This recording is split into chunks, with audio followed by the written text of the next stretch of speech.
Welcome to the Tony Freda Show. Tony Freda here. I just want to talk a little bit about this thing called AI. Maybe you've heard of it, artificial intelligence. From a personal perspective, I work at FIT, and I'm on this task force where we're starting to develop the curriculum and write the syllabi and try to figure out how we're going to approach AI and integrate it into the curriculum for our students. And because every college is doing it now, obviously. And I asked my students, 25 students, how many would be interested in taking an AI course. And out of the 25 students, only one raised their hand. This generation hates AI. And I understand why. Obviously, they've been told, and it's increasingly obvious that everything they've been training for across many disciplines is going to become an obsolete profession in a matter of 900 days, they say, where half of the white-collar workforce will be obsolete. So that's not a fun proposition if you're a student paying a lot of money and training to learn a profession that's going to be obsolete in a couple of years. And they're angry, and I don't blame them. I hate AI as much as they do, and I'm as angry as they are. So this is this threat that we face, but I am seeing some promising developments with this AI backlash, the data center backlash. These data centers use massive amounts of energy and water and decimate the environment. They have this noise that spreads for miles in communities, and people don't like it for some weird reason. And their energy prices are going up because apparently providing energy for the machines is more important than for the humans. So there's a sort of Neo-Luddite backlash, which I think is really exciting. But it also, who were the Luddites? They were a group that formed in the 19th century when they started to see this whole concept of machines and machinery replacing human labor, human skill, human expertise, human craftsmanship. And we've been taught that there are these, just like cavemen who hate technology and smash it. But they were actually incredible foresight. They could see that when you start building a civilization and machinery that replaces humans, where does it go eventually? If it keeps going exponentially, which it did, they could see where it was going eventually, which is where we're here right now. We're here at the point that they were trying to avoid 150 years ago, because they could see it. They had incredible foresight. So, and they were right. They were right, because now we have machines. We're going to be in the service of the machines rather than machines being in the service of us. So obviously that's an anti-human, transhuman agenda that we're all been subject to. We never voted for AI. Who wants AI? Oh, I do. No, they just thrust it upon us for various reasons. And I think I know why, but I also think that they know that the current situation of the energy required to run these data centers and the public backlash, when people finally start to realize that they've lost their job and their future and their house and any hope for a decent standard of living, and their children's futures have been stolen and their education is useless, they're going to be a little miffed, a little irritated. And we've seen it.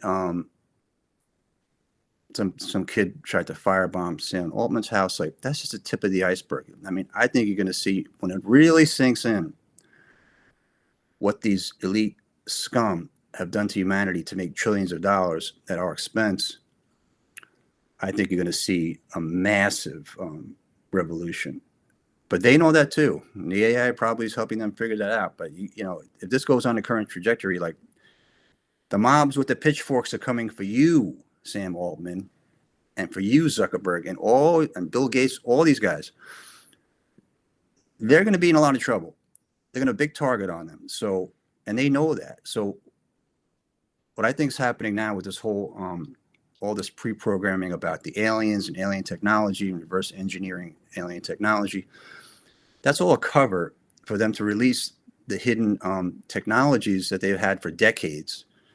They've had cars that could run on water. They have, free energy, very advanced systems that use the energy of the universe to power everything for free. But the oil companies have been suppressing it for decades because they call it disruptive technology. It would disrupt all of society, but mainly it's because they would stop making billions of dollars. And they have incredible power. They own the media. They own Congress. They're able to protect themselves from releasing these technologies that could actually help humanity. So I'm not anti-technology, but only if it's not in the service of humanity, if it's to the detriment of humanity, then it's not good technology. Obviously. I mean, what is the point of having technology if it's going to destroy us and make us obsolete and decrease our quality of life? If it doesn't enhance our quality of life, it has to be destroyed. And then James Corbett made an interesting comparison. He was talking about this Butlerian revolution that happens in the Dune series, where they destroy, or this one group destroys all of the machine, all thinking machines, and they start kind of a new society, a new religion that bans any thinking machine. Any machine that is made in the image of man must be destroyed, because obviously, if you just look a little bit into the future, they keep getting smarter and better at what they do. They will replace and make obsolete humanity. That's not in the service of humanity. So we're at this nexus point now, which is very exciting to me. There's this massive, and I think is going to grow exponentially, this anti-AI data center backlash. And with any hope, we can push back enough, because there's more of us than them, and they can only have so much security and so much protection in their armed redoubts and compounds and arcs that they're building. They can run, but they can't hide. And when people really understand the evil that has been unleashed upon us to destroy us, with the expressed aim and goal of destroying humanity and destroying our future, then there's going to be a reckoning. And thank God, because, and this is spiritual as well. Like this AI is sort of a counterpart to the Holy Spirit, to the light of God, the divinity of the universe. And we've unleashed hell by unleashing this dark spirit that's a counterbalance to the light of God. And we're in a spiritual war now, the dark and the light. This artificial force is pushing into the light and starting to subsume the light with darkness. But we each, as individual sovereign human beings with souls, we have in our hearts and in our soul the divine and infinite power of God. We're not a machine.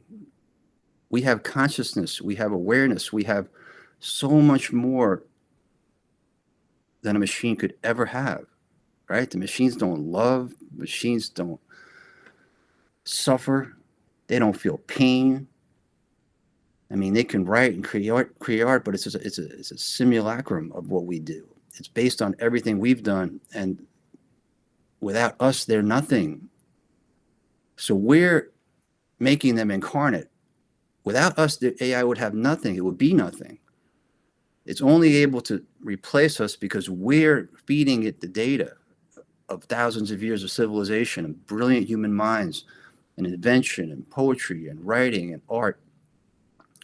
So we're training our replacements, and we're not even aware of it. We're not involved with the process. It's totally opaque.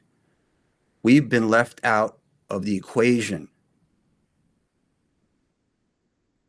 We've been chosen for extermination. And unless we realize the severity of what's happening right now and act accordingly, this is an existential threat to humanity, to you and your future and your children's futures. We will live in a high-tech panopticon prison cell. They want to manage us like we're livestock. And when are we going to say we had enough? I think there's an awakening happening right now, and I thank God that it spreads and it becomes something of power that's commensurate to our real power. These geeks who are making $1 trillion on all this stuff, they're not better than us. They're worse, much, much worse. They've stolen the power to run the world. And we were asleep at the wheel, but we're waking up.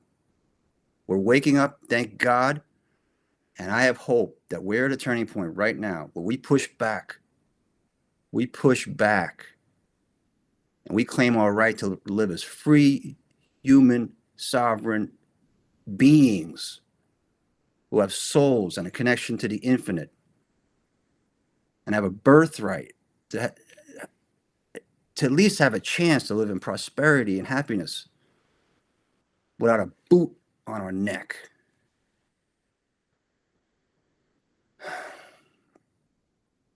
So that's my quick rant for today.